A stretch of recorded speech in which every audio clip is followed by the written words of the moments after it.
Vamos então ao nosso questionário. Questionário da lição 12, não cobiçarás. Lições bíblicas, primeiro trimestre de 2015, CPAD para adultos. Tema os 10 mandamentos, valores imutáveis para uma sociedade em constante mudança. Os comentários aí do pastor Ezequias Soares.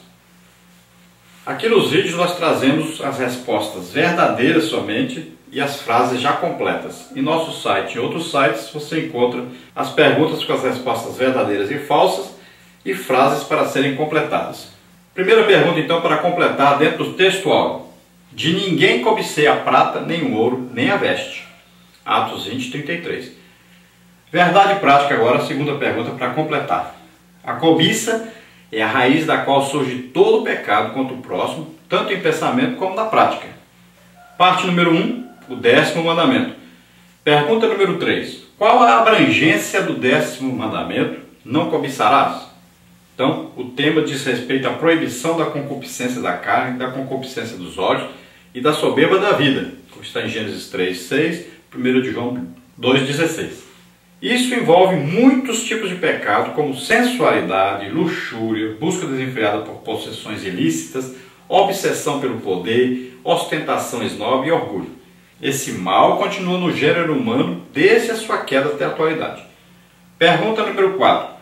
Qual o objetivo do 10º mandamento, não cobiçarás? Então, o propósito divino é estabelecer limites à vontade humana para que haja respeito mútuo entre as pessoas e seus bens. Muitos outros vícios acompanham a cobiça, como lascívia, concupiscência, inveja e avareza, entre outros. Gálatas 5, 20 e 21, Tiago 4, 2.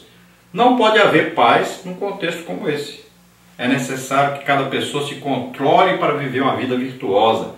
E isso é fundamental na construção de uma sociedade justa e feliz.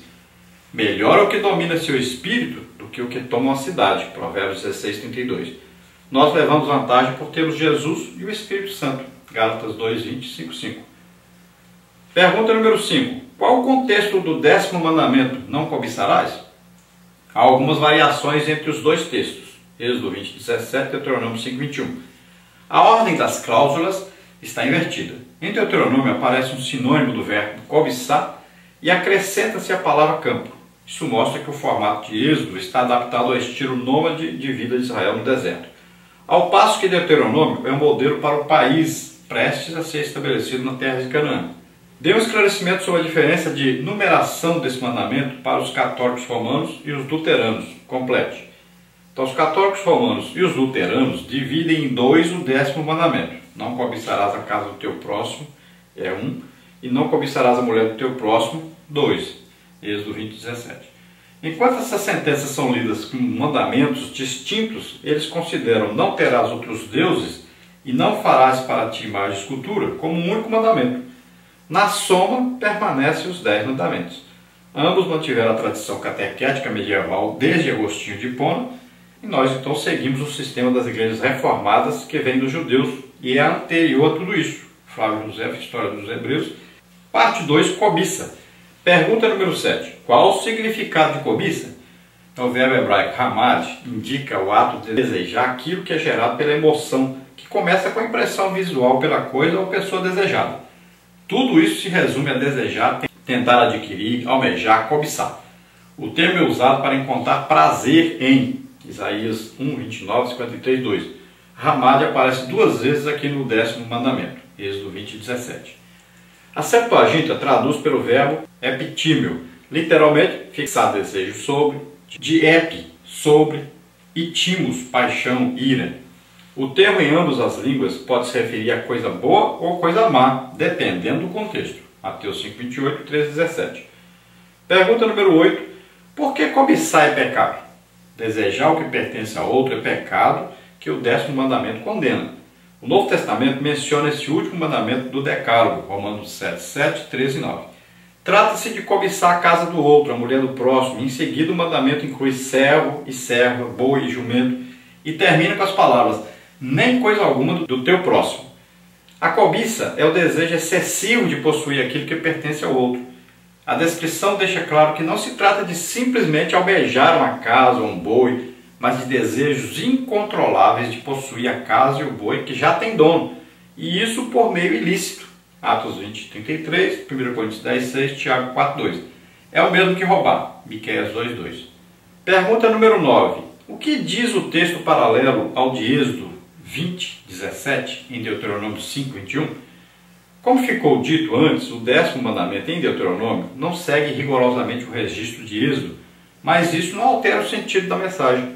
O segundo verbo empregado para cobiçar é ahar, que significa desejar ardentemente, ansiar, almejar, cobiçar. Aparece ao lado de ramad, de Gênesis 3, 6, e como termo alternativo em não cobiçarás a mulher do teu próximo, Deuteronômio 5, 21.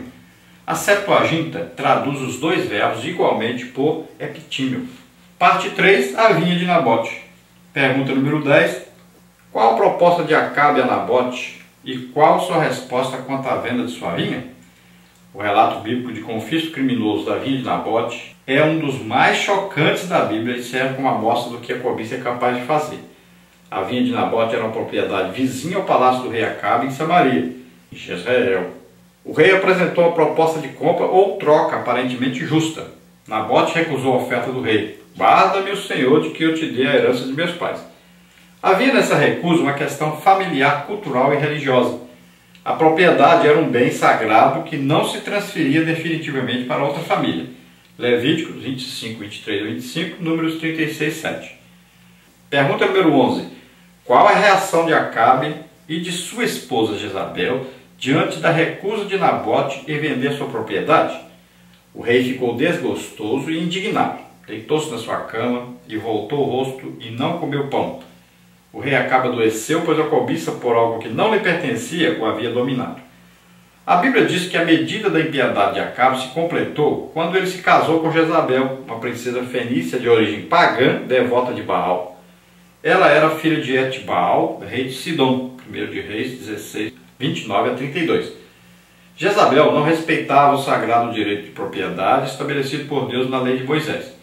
Ela não hesitou em elaborar um plano criminoso para condenar Nabote à morte e confiscar sua vinha. Pergunta número 12. Qual o plano de Jezabel, apoiada por seu marido, no episódio do confisco criminoso da vinha de Nabote? O plano de Jezabel funcionou com a conivência do marido. Envolveu a elite da sociedade e a corte palaciana, o que por si só mostra que a sociedade de Samaria estava completamente dominada, pois o texto menciona anciãos e nobres, corrompendo falsas testemunhas. 1 de Reis 21, 8 a 10. A acusação foi a seguinte: blasfemaste contra Deus e contra o rei. Agora Nabote devia ser legalmente apedrejado até a morte por ter se recusado a negociar sua propriedade com o rei. As duas testemunhas davam consistência legal ao processo. Levítico 24, 10 a 16, Deuteronômio 17, 6. Pergunta número 13. Quais os pecados de Jezabel e Acabe no episódio do confisco criminoso da vinha de Nabote? Estava tudo acabado e bem feito social e juridicamente. Ao saber da notícia, Acabe ficou curado de sua enfermidade e foi tomar posse da vinha de Nabote. Eles violaram o 6º mandamento, não matarás, o 8º, não furtarás, o 9º, não dirás falso testemunho contra o teu próximo, e o 10º, não cobiçarás, Deuteronômio 5, 17, 19 a 21. E isso sem contar os 3 primeiros mandamentos que já vinham violando com a sua idolatria desde o princípio. Mas Acabe e Jezabel não contavam com uma testemunha que sabia de tudo e tinha autoridade para se vingar dessas barbaridades. 1 de Reis 21, 17 a 19. Agora, dentro da conclusão, pergunta número 14, para completar. O triste episódio de Acabe se repete ao longo da história. Que Deus nos livre de todas essas maldades. A lei não proíbe o desejo em si, mas o desejo daquilo que pertence a outro. Não é pecado desejar bens e conforto, as coisas boas de que necessitamos na vida. Na verdade, viver é desejar. Desejar uma casa é mais natural do que respirar. Mas para isso é necessário trabalhar, fazer economias, até conseguir a realização do seu desejo com a ajuda de Deus. Glória a Deus, aleluia.